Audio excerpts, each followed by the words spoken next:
Dale. Bienvenidos y bienvenidas a Ecos de la Escuela, el espacio donde revisaremos la historia de la educación para entender mejor la escuela que habitamos hoy.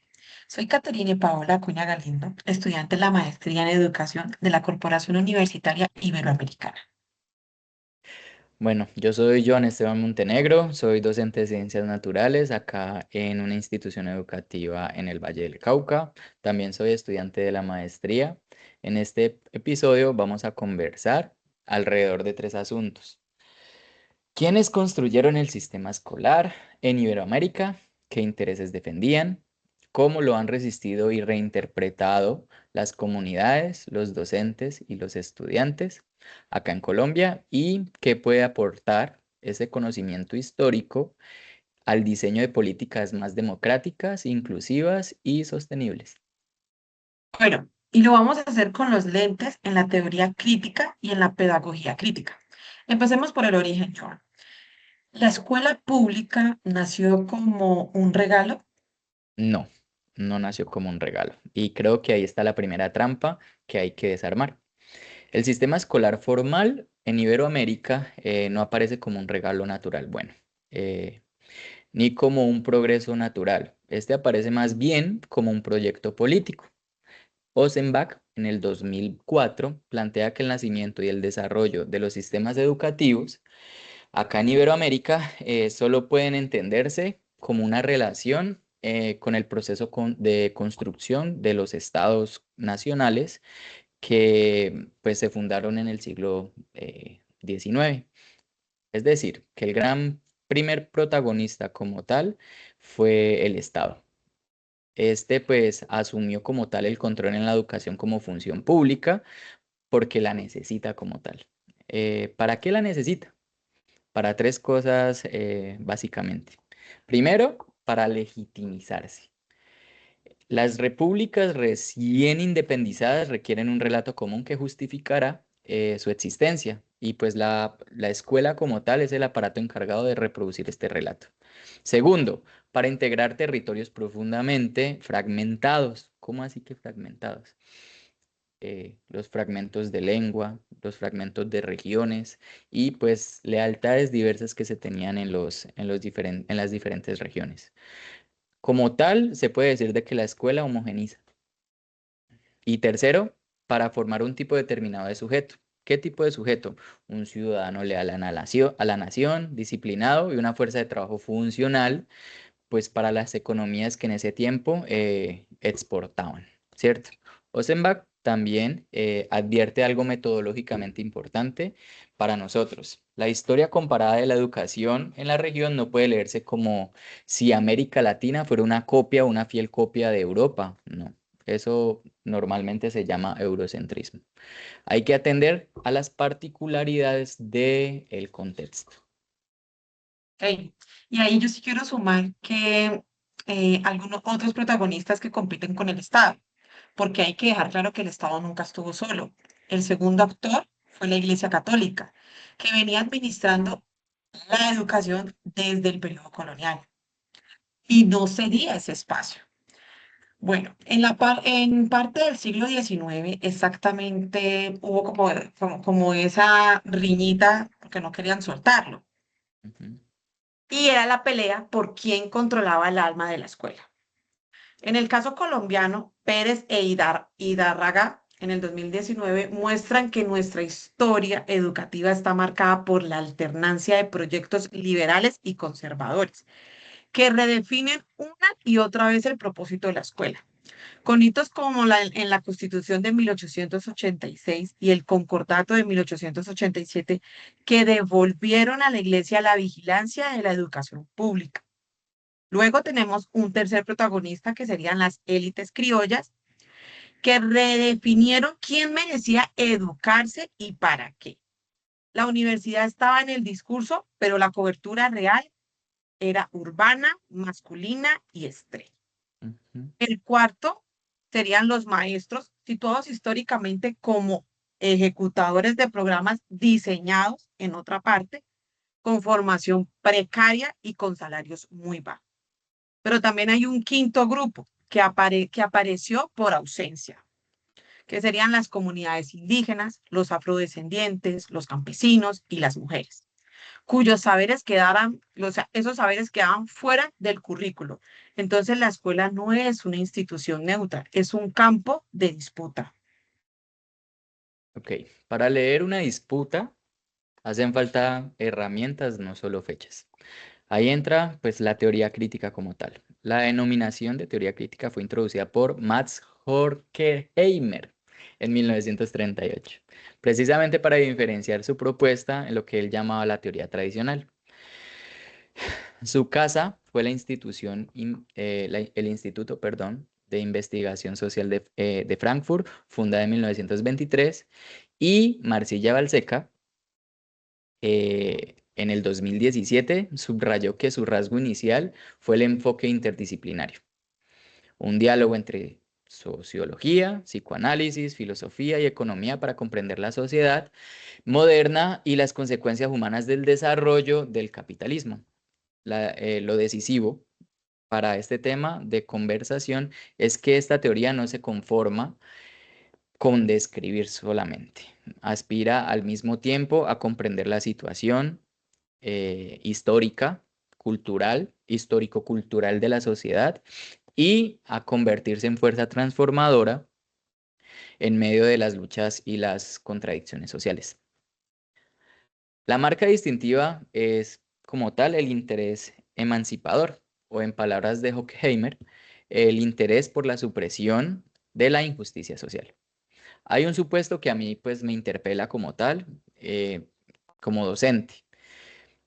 Todo conocimiento está mediado por las relaciones de poder de la naturaleza, de naturaleza social e históricamente construidos. Y los hechos nunca pueden separarse del campo, de los valores y de la ideología.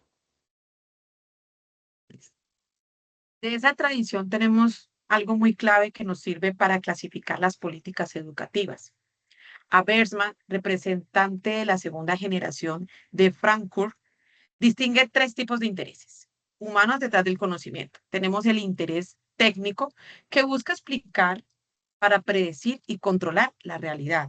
El interés práctico que busca comprender y orientar la praxis dentro del contexto histórico.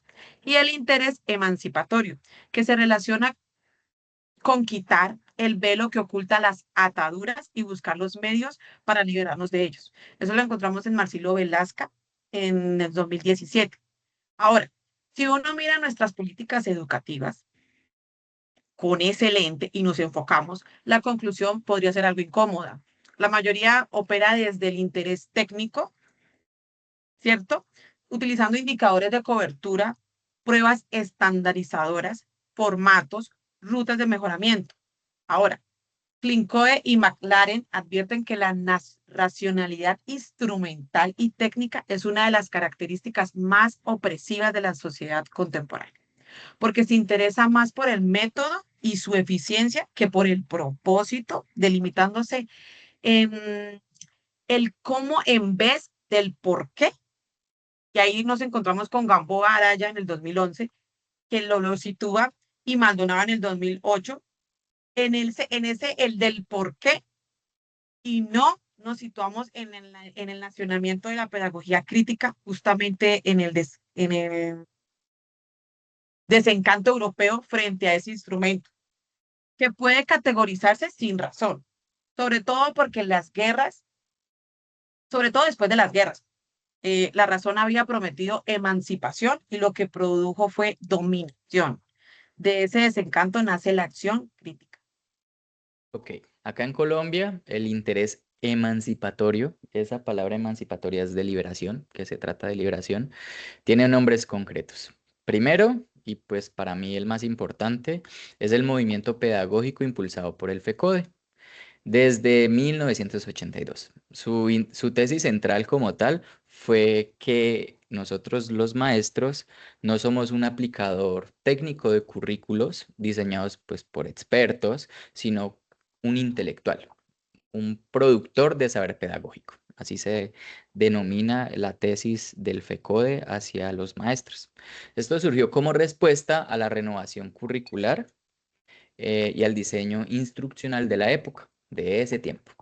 Y pues dejó una infraestructura de grupos de estudio, publicaciones y maestros pues que investigan su propia práctica, ¿cierto? El segundo, mecanismos de etnoeducación.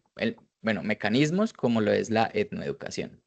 Comunidades indígenas y afrocolombianas no pidieron más cupos en la escuela que ellos definían como ajena.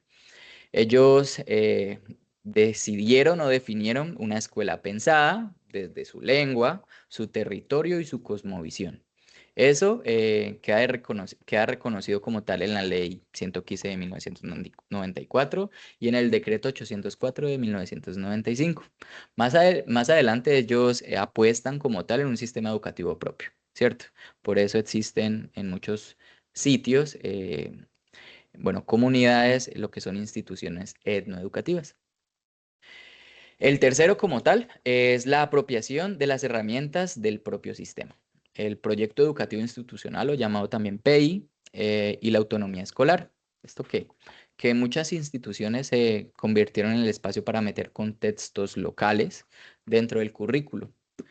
El cuarto, el menos documentado y creo que más cotidiano y muy importante, es que el maestro recibe un programa estandarizado, lo que es el currículo y demás, y pues generalmente este maestro lo reescribe según lo que pues sus estudiantes viven y su entorno como tal, porque pues se puede definir de que no toda resistencia es negación, mucha es como tal reinterpretación.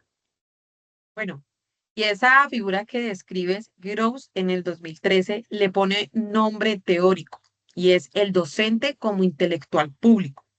Él advierte que el carácter de un proyecto político conscientemente democrático, los docentes terminan reducidos al rol técnico o funcionarios involucrados en rituales formales, Ujú. despreocupándonos de los problemas urgentes que enfrenta la sociedad.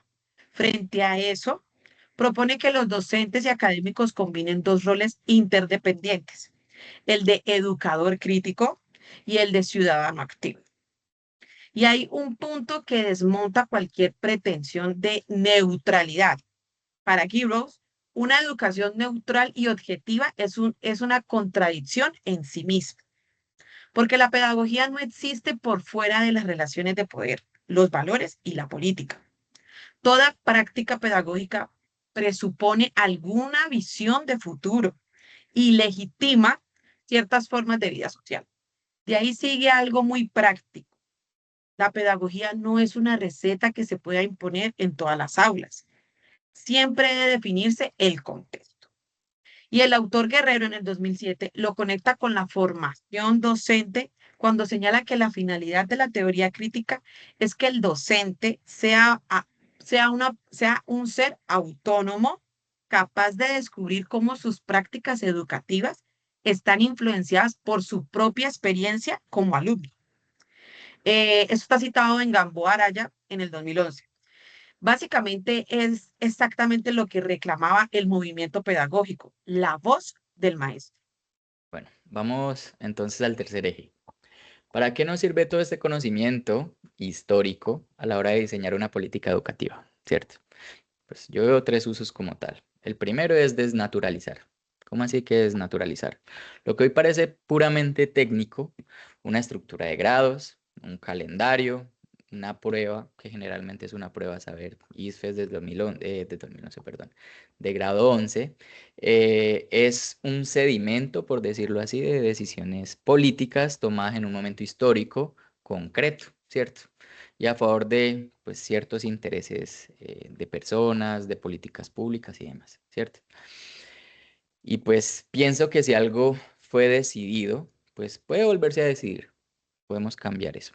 El segundo uso como tal es identificar a los ausentes de la mesa. ¿Cómo así que identificar los ausentes de la mesa? Bueno, si la historia de nuestros sistemas educativos se describió desde el Estado y pues unas élites, entonces una política democrática no se puede medir por cuántas personas consulta, sino más bien por quiénes participan en ese diseño, ¿cierto? Entonces en ese diseño se tienen que tener en cuenta comunidades indígenas, afrodescendientes, campesinos, estudiantes y maestros. Ese sería como una forma de tener en cuenta toda esta comunidad. El tercero, perdón, es contextualizar. ¿Cómo así contextualizar? Recomendando, retomando lo que decía Caterina sobre Giroux, pues pongo como tal mi ejemplo. Yo enseño ciencias naturales, ¿cierto? Acá en el Valle del Cauca, rodeado de monocultivo de caña, y pues puedo enseñar un tema. Supongamos que yo enseño el ciclo del agua. Yo ese ciclo del agua lo puedo enseñar desde los libros, lo que me enseñan los libros. Con mi imagencita, hago mi dibujito en el tablero y sale para pintura, ¿cierto? Pero también hay otros modos. Yo puedo enseñarlo desde el río Cauca, irme al río. Desde, desde ahí puedo tomar otros representantes de temas como lo son la calidad del aire, ¿cierto? Desde lo que respiran las familias de los estudiantes, que pues al finalizar es el mismo estándar que tiene el ministerio, pero con otra intención pedagógica. Ahí aparece como tal la sostenibilidad, una política ambiental enseñada desde el territorio que tiene una posibilidad que creo que fundamentalmente es mucho más fácil de ser apropiada por los estudiantes. Ok, Joan, te quiero comentar que existe una ruta metodológica para hacer eso. No solo es la buena intención. Dentro del paradigma crítico hay una modalidad llamada investigación, acción crítica o investigación, acción emancipadora, que se desarrolla por los propios participantes en situaciones sociales para mejorar sus prácticas y comprender las situaciones en las que están, las que tienen en ese lugar. Bueno, siguiendo fases cíclicas de planificación, acción, observación y reflexión, es decir, es el camino por el cual el maestro deja de ser objeto de política y se vuelve investigador de su propia práctica. Ujú. Y Sandin, en el 2013, lo dice de una manera que a mí me parece hermosa. Comenzar a plantarse la relación entre lo real y lo posible en la educación o en la vida social significa haberse embarcado ya en un proyecto crítico. No estamos hablando del optimismo ingenuo. Ginos, en el 2013, habla de esperanza educar, una esperanza que no ignora las condiciones difíciles que determinan las escuelas y el orden social, pero que provee los lenguajes y los valores que señalan el camino hacia un más democrático y justo. Por eso cierro diciendo, podemos vivir en tiempos oscuros, pero el futuro todavía está abierto. Listo. Cerramos entonces con tres ideas que creo que son importantes. La escuela iberoamericana nació al servicio de un proyecto de Estado, ¿cierto? Y también de las élites, no de una idea abstracta de progreso. Exacto. En Colombia hubo y hay sujetos que la han resistido y la han reinterpretado. Un ejemplo con el movimiento pedagógico y la etnoeducación con ejemplos mayores. Y pues la última idea es que conocer esa historia es la condición para no repetirla sin darnos cuenta. Bueno, desde nuestro lugar de maestros los invitamos a es hacernos esa pregunta incómoda cada vez que llegamos a una directriz nueva y es básicamente ¿a qué interés respondo esto? ¿Técnico, práctico o emancipatorio? Gracias por acompañarnos en Ecos de la Escuela. Hasta la próxima.